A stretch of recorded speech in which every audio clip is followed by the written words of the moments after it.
মধ্যপ্রাচ্যের মহাযুদ্ধ, সেই যুদ্ধের প্রত্যেকটা আপডেট তো আমরা আপনাদের দিচ্ছি, কিন্তু এবার তার প্রভাব এসে পড়লো মধ্যবিত্তের হেসেলে। হ্যাঁ, মহাযুদ্ধের আগুন এবার হেসেলে। যুদ্ধের আগুনে ছ্যাঁকা রান্নার গ্যাসে, যুদ্ধের কোপে আবারও দাম বাড়লো রান্নার গ্যাসের। কত বাড়লো? সিলিন্ডার পিছু রান্নার গ্যাসের দাম বেড়ে হলো 939 টাকা, অর্থাৎ প্রতি সিলিন্ডারে 60 টাকা করে দাম বেড়ে গেল।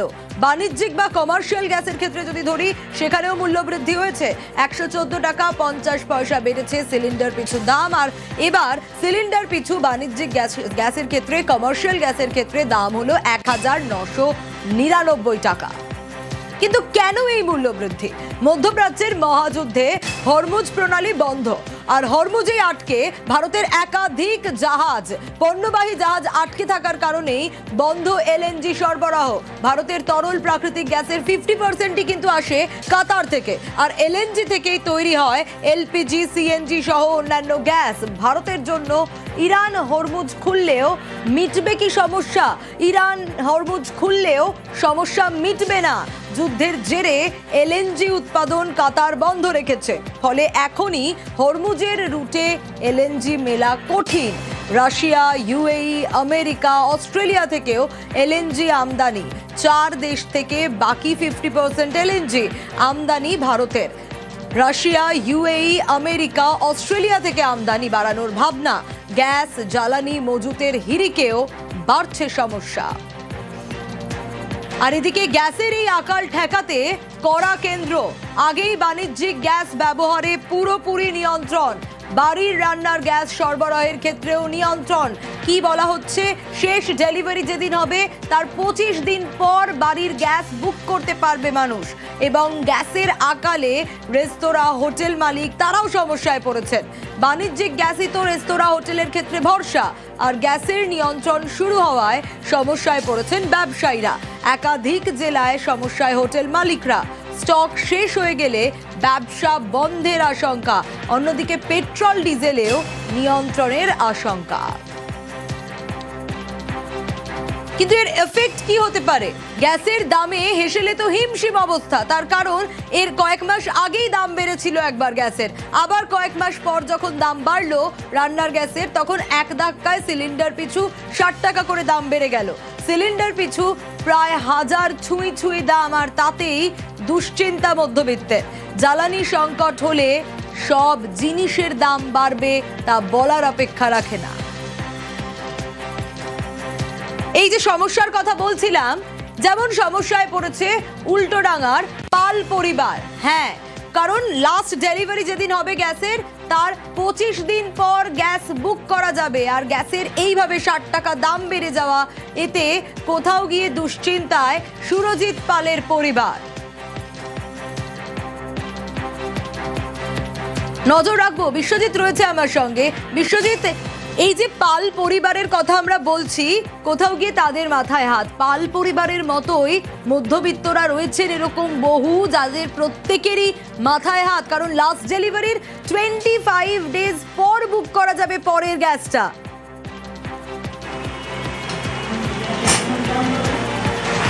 একদমই, মধ্যপ্রাচ্যের সেই যুদ্ধের প্রভাব বাঙালির হেসেলে।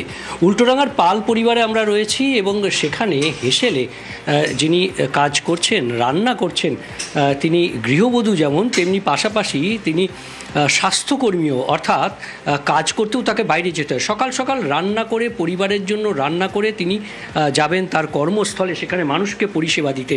কিন্তু এই মানুষকে পরিষেবা দেওয়ার আগে আপনি যে রান্না করছেন, শেষ বুকিংয়ের 25 দিন পর বুকিং করতে পারবেন, তারপর কবে গ্যাস আসবে অনিশ্চিত। চিন্তা হচ্ছে? হ্যাঁ, চিন্তা তো 100 বার হচ্ছে। কারণ গ্যাস না হলে রান্নাটা করবো কী করে? আমরা তো ভাবছি এবার একটা ইন্ডাকশান না হলে কাঠকয়লা, মানে কিছু তো একটা ব্যবস্থা করতে হবে।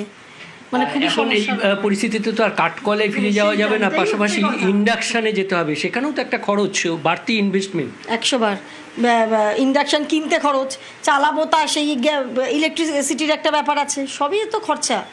আপনি গৃহবধূ, তার সঙ্গে সঙ্গে বাইরেও কাজ করতে যেতে হয়, স্বাস্থ্যকর্মী। কাজেই কতটা প্রভাব পড়ছে? বাজেট তো একটা আপনাকে সামলাতে হয়। 60 টাকা বেড়ে গেল এক লাফে। হ্যাঁ, মানে গ্যাসের দাম তো প্রচুর বেড়ে গেছে, মানে এমনিতেই যা দাম ছিল তার থেকে আরও 60 টাকা মানে বেড়ে যাওয়া, মানে আমাদের তো অনেক কিছুই কাটাল করতে হবে, তাই না? আমরা তো মধ্যবিত্ত ফ্যামিলি থেকে বিলং করি, সব কিছুই ভেবেচিন্তে কাজ করতে হয় আমাদের। যুদ্ধ শুরু হয়েছে, কবে থামবে ঠিক নেই। যেভাবে একের পর এক দেশে থেকে এই জ্বালানি গ্যাস সরবরাহ, জ্বালানি পেট্রোলিয়াম দ্রব্য রপ্তানি সেগুলো বন্ধ হতে চলেছে, তাতে এই আশঙ্কা কতটা বাড়ছে, পরিবারের জন্য কতটা চিন্তা হচ্ছে? চিন্তা তো হচ্ছেই, কারণ গ্যাস না হলে এমনিতেই তো গ্যাসের মানে যা অবস্থা, মানে বুক করলেও তারা ঠিক করে টাইম দেয় না। আর এখন তো যুদ্ধকালীন পরিস্থিতির একটা ব্যাপার হয়ে গেছে, গ্যাসের দাম বেড়ে গেছে, এখন জানি না কবে গ্যাস পাবো। এভাবে মাথায় হাত বিষয়ে একটা বিষয় একটু জানতে চাইবো ওনার কাছ থেকেও, যে কিভাবে দেখছেন ওনারা? কিছু মাস আগেই তো দাম বেড়েছিল গ্যাসের, আবার গ্যাসের 60 টাকা দাম বাড়লো এবং কোথাও গিয়ে এবার গ্যাসের দাম প্রায় 1000 ছুঁই।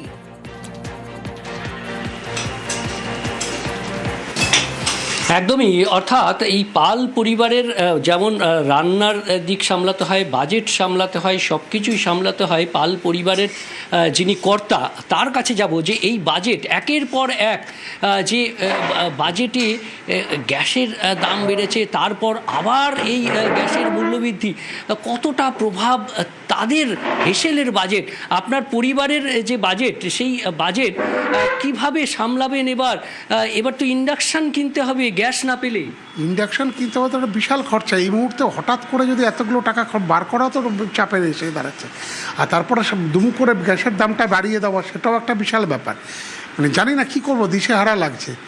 কিন্তু এর আগে যেমন 10 টাকা 15 টাকা বাড়ছে, দিশেহারা লাগছে, কারণ পাল পরিবারের সঙ্গে আমরা কথা বলছিলাম, এরকম বহু পাল পরিবারের মতো রয়েছে মধ্যবিত্তরা যাদের সত্যি মাথায় হাত, কারণ মধ্যপ্রাচ্যের এই মহাযুদ্ধে ভারতের রান্নার গ্যাসে পড়েছে কোপ।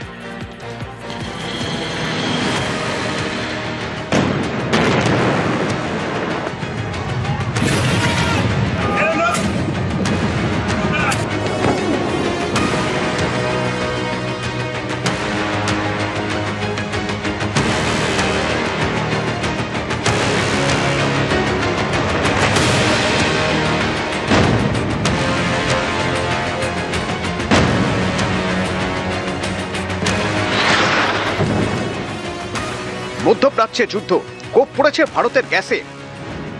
বাণিজ্যিক গ্যাস ব্যবহারে পুরোপুরি নিয়ন্ত্রণ করা হয়েছে। যে গ্যাস কম আসছে, তো কম আসার জন্য আমরা সেটাকে মানে ব্যবহারটা সেই হিসাবে করছি, মানে আমরা মিসইউজ করছি না ওটার। বাট এখনো পর্যন্ত আমাদের কাছে ইনফরমেশন আসেনি যে মানে সাপ্লাই দিতে পারছে না কি কিছু, এরকম এখনো আসেনি।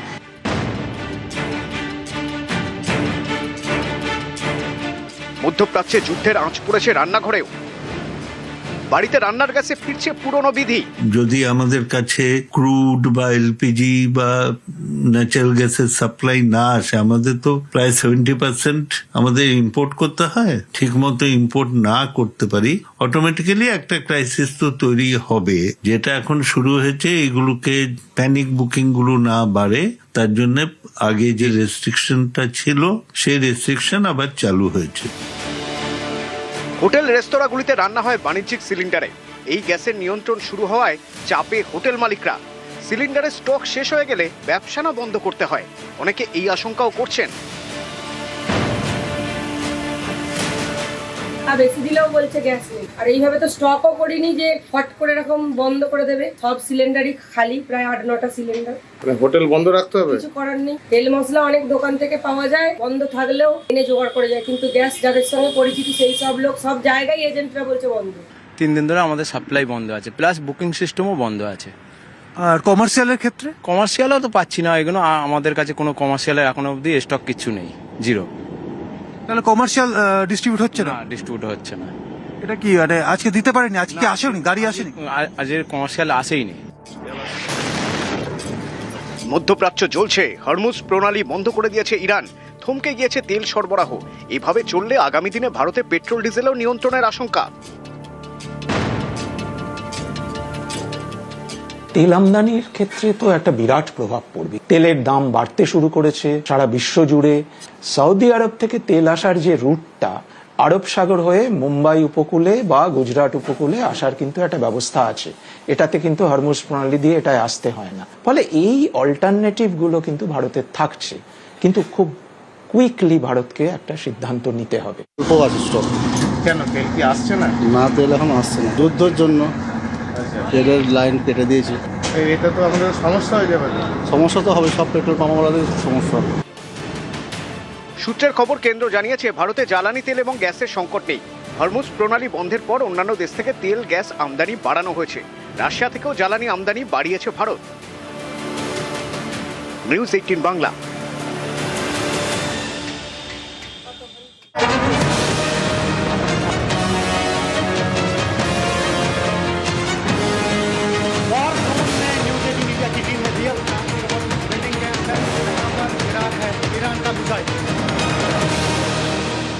আর এবার নজর রাখবো স্কুলের পাঁচিলে আঁকা ঈশ্বরচন্দ্র বিদ্যাসাগরের ছবি। তার গায়ে গর্ত করা হয়েছে। কেন্দ্রীয় বাহিনীর জওয়ানদের জন্য তৈরি হয়েছে bio toilet. Bagmari Maniktala high স্কুলের শিক্ষকদের দাবি, টয়লেটের পাইপলাইনের জন্য বিদ্যাসাগরের ছবির নিচে গর্ত করা হয়েছে। এতে তাদের আপত্তি।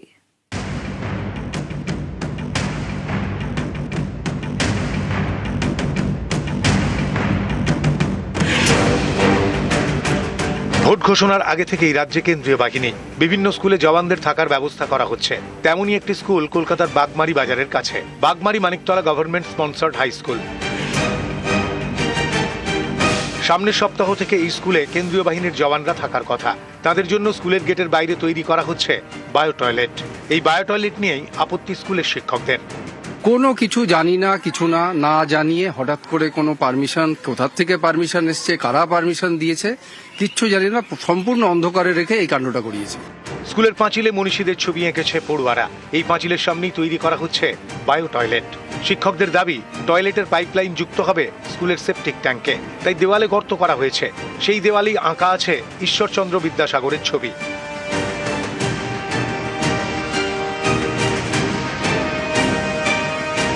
দীর্ঘদিন ধরে এই স্কুলের যারা ছাত্র, তারা এই দেওয়ালগুলিতে যামিনী রায়ের চিত্র থেকে শুরু করে বিদ্যাসাগর, রবীন্দ্রনাথ ঠাকুর, তাদের চিত্র নিজের হাতে ফুটিয়ে তুলেছে।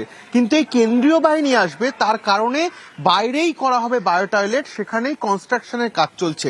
এবং ইতিমধ্যে শিক্ষকরা যে অভিযোগটা করছে, আজকে বলার পরও ঈশ্বরচন্দ্র বিদ্যাসাগরের যে ছবি, সেই ছবির নিচেই ভাঙা হয়েছে এবং সেখান থেকেই যে বায়ো টয়লেটের পাইপলাইন, সেই পাইপলাইনের কাজ করা হবে। আমি যখন স্কুলে আসছি তখন দেখলাম এরকম একটা কনস্ট্রাকশন হচ্ছে এবং প্রথমেই যেটা চোখে পড়েছে, বিদ্যাসাগরের যে ছবিটা আঁকা হয়েছে দেওয়ালের নিচে, একটু বিসদৃশ্যভাবে একটা ইটটা ভাঙা হয়েছে ইত্যাদি। তারপরে আমি ওইখানে যিনি কন্ট্রাক্টর ভদ্রলোক ছিলেন তাকে জিজ্ঞাসা করলাম, তিনি বললেন আমাদের তো অর্ডার করেছে, সেই অনুযায়ী আমরা করছিলাম। কে অর্ডার করেছে? বললো মালিকতলা থানা।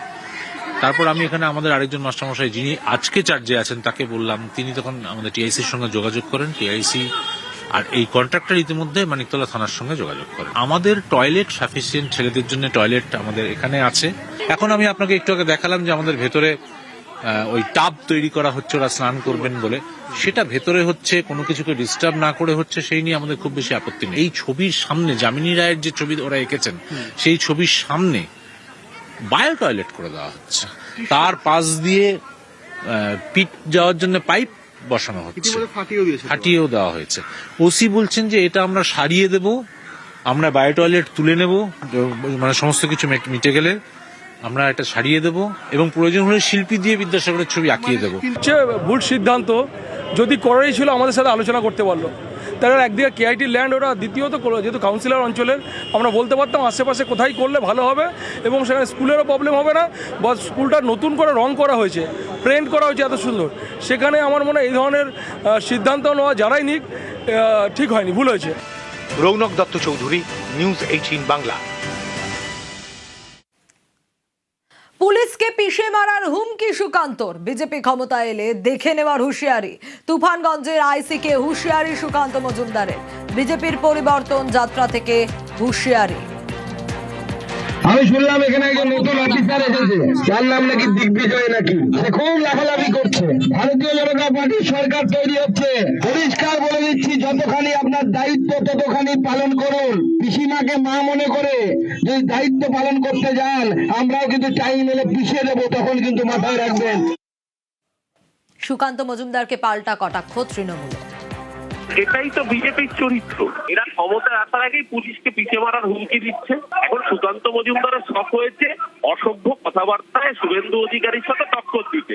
যেহেতু নিজের দলে খুব একটা কলকে থাকছে না, শ্রমিক ভট্টাচার্য রাজ্য সভাপতি, উনি এমনিতেই হাফ প্যান্ট মন্ত্রী, ফুল প্যান্ট জুটছে না, ক্রমাগত চেষ্টা করছেন কুকথায় যদি শুভেন্দু অধিকারীর সাথে পাল্লা দিয়ে নিজের বাজারটা একটু বাড়ানো যায়। মেজাজ হারালেন রূপা গঙ্গোপাধ্যায়। বহরমপুরে মেজাজ হারিয়ে মঞ্চ ছাড়লেন রূপা। বক্তব্য রাখার সময় পরিবর্তন যাত্রার রথ ঢোকে, আর সেই রথ ঘিরে হুড়োহুড়িতে ক্ষুব্ধ বিজেপি নেত্রী। সমর্থকদের উদ্দেশ্যে রূপার মন্তব্যে বিতর্ক। জনতা পার্টির সরকার হবে সেদিন নেতাদের পাশাটা আপনাদের সকলের বন্ধ হয়ে যাবে। কোন নেতারা পা ছাড়তে হবে না, কারণ পশ্চিমবঙ্গ সরকার ভারতীয় জনতা পার্টির যেভাবে দেশ চলছে সেইভাবে রাজ্য চলবে। নেতাদের পায়ে তেল মারা বন্ধ। কোন রাজনৈতিক নেতার পায়ে আপনাদের তেল মারতে হবে না।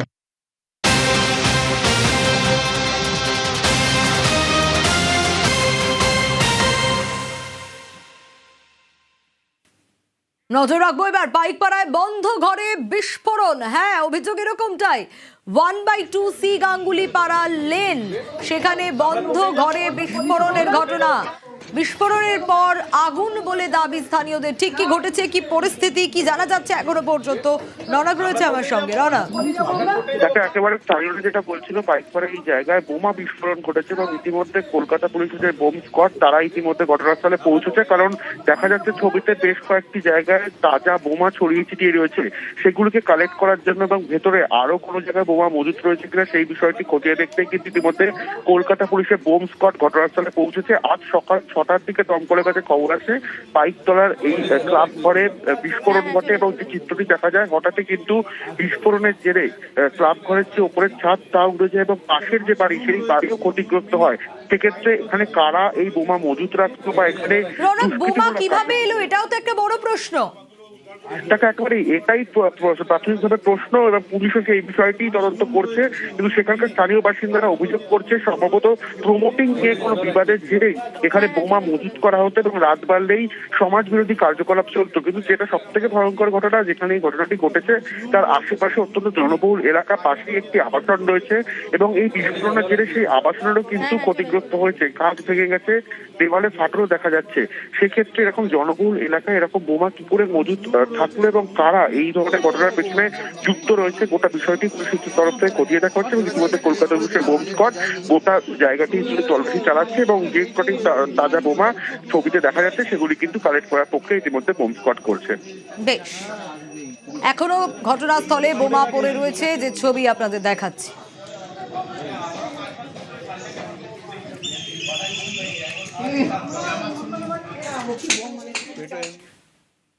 স্কুলে প্রধান শিক্ষকের স্ত্রীর দাপট। হ্যাঁ, প্রধান শিক্ষকের সঙ্গে প্রতিদিন স্কুলে তার স্ত্রী। প্রধান শিক্ষকের স্ত্রীর বিরুদ্ধে দুর্ব্যবহারের অভিযোগ। প্রতিবাদে স্কুলের সামনে বিক্ষোভ শিক্ষক শিক্ষাকর্মীদের। নদিয়ার শান্তিপুরের আরবান্দি নেতাজি বিদ্যাপীঠের ঘটনা। পরিচালন সমিতিকে জানালেও সমস্যা মেটেনি বলে অভিযোগ।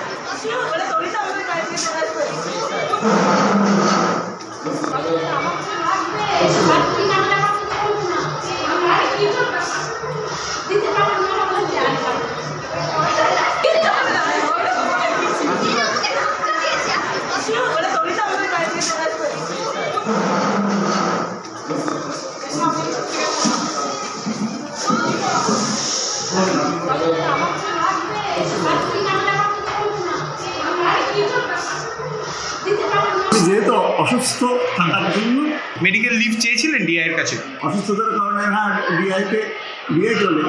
এডিআইকে জানি। আজকে প্রথমেই যে টিচারদের ক্লাসে যাওয়ার কথা ছিল তাদেরকে ক্লাসে যেতে বলা হয়েছিল, তারা সমস্যা বললো আমরা ক্লাসে যাব। তারপরে হয়েছে এই হুটোপাটা হলো প্রচণ্ডভাবে গালাগালি। প্রমাণ আছে আপনার কাছে? সেগুলো প্রমাণ তো অবশ্যই আছে আপনার কাছে। হ্যাঁ, আমার কাছে কর্মীর সাথে কোনোদিন বাজে ব্যবহার করি না, তাদের সাথে আমার নো কমিউনিকেশন। টিচাররা কজন আমার সাথে কথা বলে সেটা জিজ্ঞেস করো। কেস তোলানোর জন্য বারবার আমাকে চাপ দেওয়া হচ্ছে। বিভিন্ন মহল থেকে পয়জনের যে কেসটা, ও স্কুলের খাবার খেত না, ওরা প্রমাণ দিক যে মিড ডে মিলের মহিলাদের সাথে। আমি তো এর বাইরে যাই, ওনারা তো অভিযোগ করছে আসছেন দূরে আপনারা সিসিটিভির ফুটেজ খুলে দেখুন দিদির প্রাণের জন্য আমি যা করতে হবে আমি সব করব। গত কয়েক মাস ধরে ভয়ঙ্করভাবে মানসিক নির্যাতন চলছে, আমার উপর ব্যক্তিগত আক্রমণ করা হয়েছে। HM এর সামনে উনি আমাকে রীতিমতন গালিগালাজ করেছেন। উনি এখানে একেবারেই থাকতে পারেন। আমরা ডিএ অফিসে গিয়েছি, আমরা এডিআই অফিসে গিয়েছি, আমরা একাধিকবার লিখিত দিয়েছি, এআইরাও এসেছিলেন, কিন্তু সেভাবে কোনো পরিস্থিতির সমাধান সূত্র পাওয়া যায়নি। আমরা নিষ্কৃতি চাইছি, ওই কাকলি দাসের আমাদের ওপর যে অত্যাচার তার হাত থেকে আমরা মুক্তি চাইছি।